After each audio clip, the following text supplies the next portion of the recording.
Kain tayo mga ka-dragon. Masarap magigop ng sabaw ngayon guys. At ano malamig. Update tayo kay Ante Pasing guys. Tumawag yung anak niya si na kagandahan.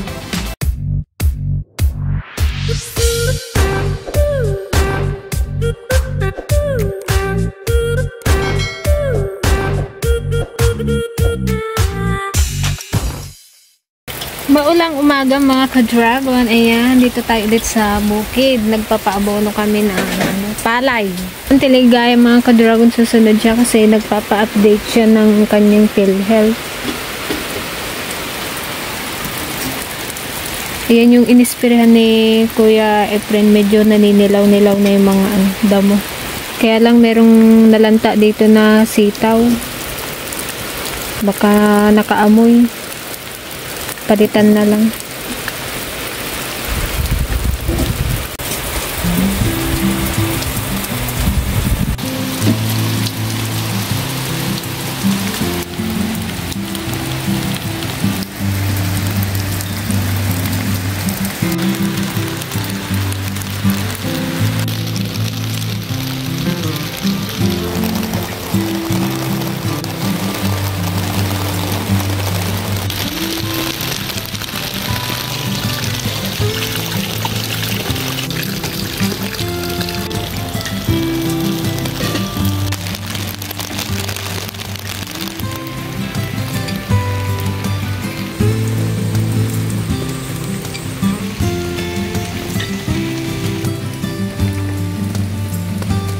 And mga ka-dragon, magluluto tayo ng nilagang baboy. Buto-buto. Nalagyan natin ng repolyo.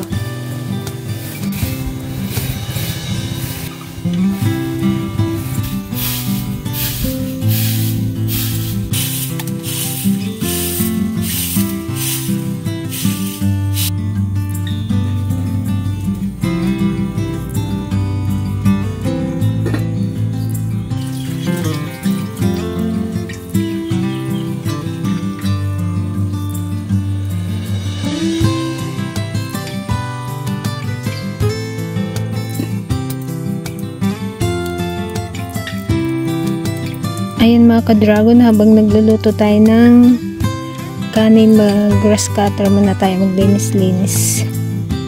Wala pa rin sa Antiligaya, hindi pa rin daw tapos.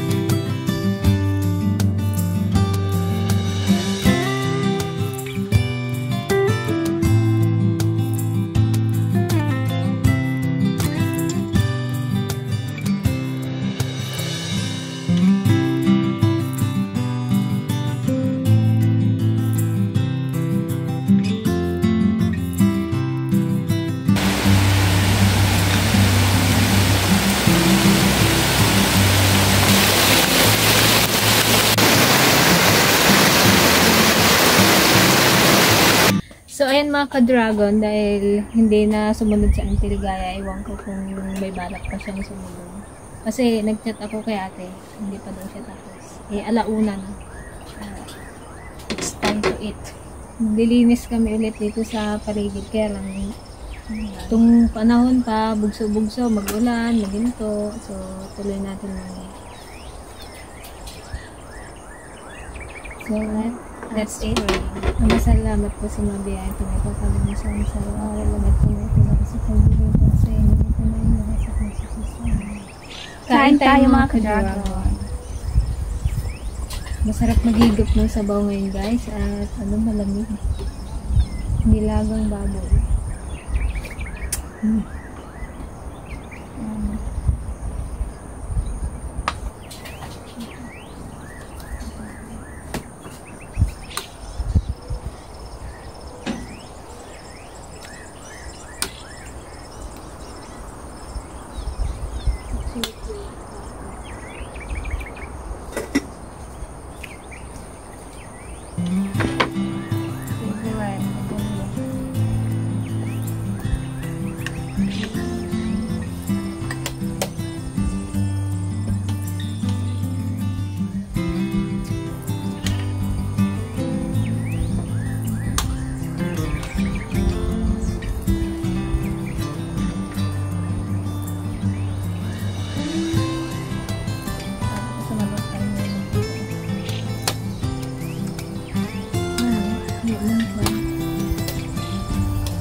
kumain dito guys kasi kita mo yung ano, palayan.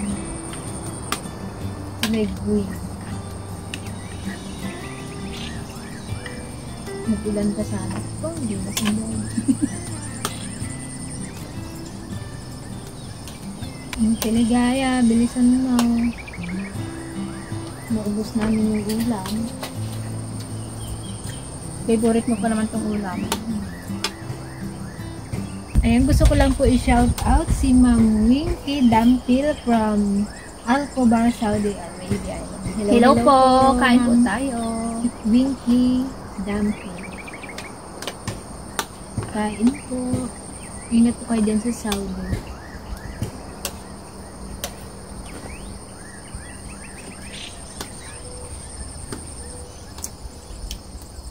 Yan si Ate Joanne guys, siguro next week din ang ano niya. Okay. Siguro. Sabay na sila ng te? Hindi. Siguro. Magreplano yata ito. Yan sa mga nagtatanong ko.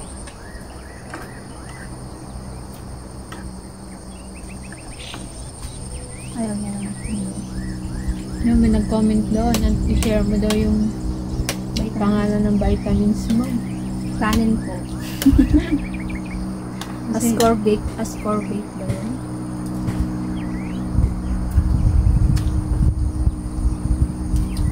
Ascorbate Ultimacy. Okay na siya. Ayo.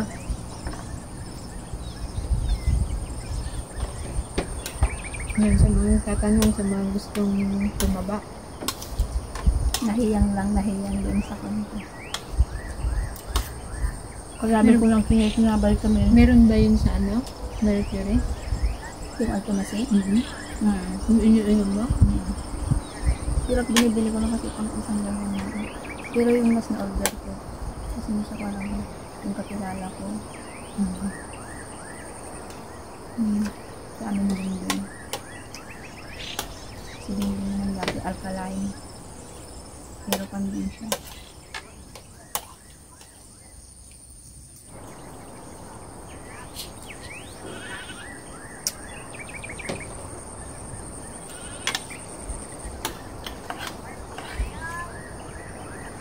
Ayan guys, nadagdagan na pala yung kambing namin. Bali, meron kaming 2 kambing na babae, saka isang lalaki. Yan. Inabili yung kay Kam?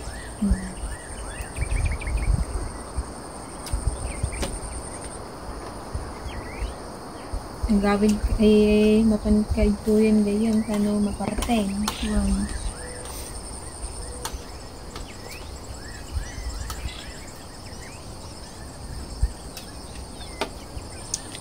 Sarap na sa loob. Ang sabaw pa din. Hindi naman.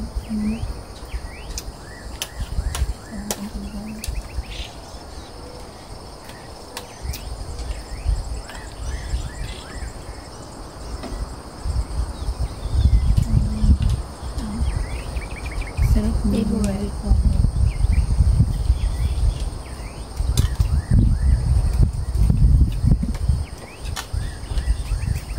Masarap talaga sa ano yung conlegs nilaga. Ayun, shout out din pala kay Tita Benita at kay Tita Benita at kay Tito Ben. Yan Hello po. Kain tayo, po Tita, tayo. Tito. Matutuloy po ba kayo sa October?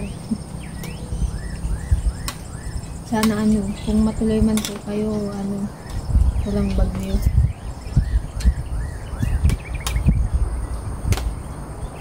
Siyempre, nakakatakot naman na dito tayo abutin ng bagyo sa tulog.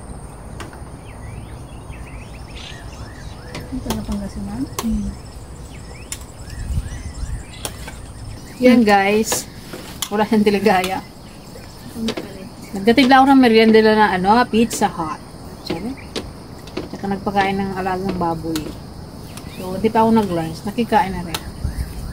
Update tayo kay Ante Pasing guys. Tumawag yung anak niya si Agnes na kagandahan. Pinunta nila ulit sa orto.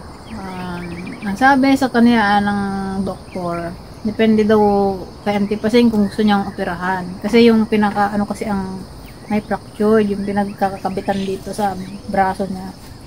So, nabalik naman siya ng manghihilot. Kaya lang, siyempre yung ano, crack, hindi ano yun. Hindi maano ng manghihilot. Binigyan lang siya ng gamot daw na iniinom. So, pina-double check nila ulit sa ortho. Pinabasa yung, nagpa-x-ray kasi siya ulit eh. Ano, yun nga, may ano talaga. Ang sabi naman sa kanya ng ano, doktor na ortho, ano daw, makaano daw, naka-Auntie Pasing daw kung gusto niyong operahan, pero pwede daw operahan para mabilis maghilom yung ano, yung kanyang bali. Kung ano naman daw, kaya naman daw bumalik, basta mag-take lang daw siya ng gatas. Yun lang naman daw sinabi sa kanya ng doktor. Yun. So, Ano matatagalan. Bear-brand? Mga Adult. Pang-buto? pang-buto siguro eh. Para ano, lumakas-lakas yung kanyang buto-buto. Yung caltrate, yung mga calcium. Calcium. Yun. Pang-buto. Kaya matatagalan pa si Auntie Pasing guys bago makabalik dito. So, okay lang din yun. At least, para ano, talagang gumaling. Ayaw na rin daw ni Auntie Pasing magpa-opera. Antayin niya na lang daw na ano, mag-heal yung kanyang bali. So, sabi ng doktor, mga 3 months pa daw yun bago bumalik. After 1 month, babalik ulit nila extra-extra.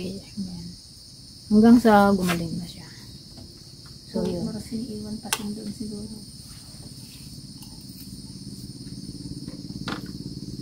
Pero uwi na rin yung si Auntie Pasing. Namimiss niya na daw dito sa bukid. Sabi ko, baka pag uwi mo dito, nagamama ka na. Sabi mo na ito, hindi Dalhan niya sa Tiligaya. Nagpugsit na ng ano. Nanggapugsit na. Sa Tiligaya gusto nakasama. Nakasunod. Dapat kasabay ko yun eh, ano, walang sakyan. Nag-bike lang kasi ako eh. Hindi ko maisakay.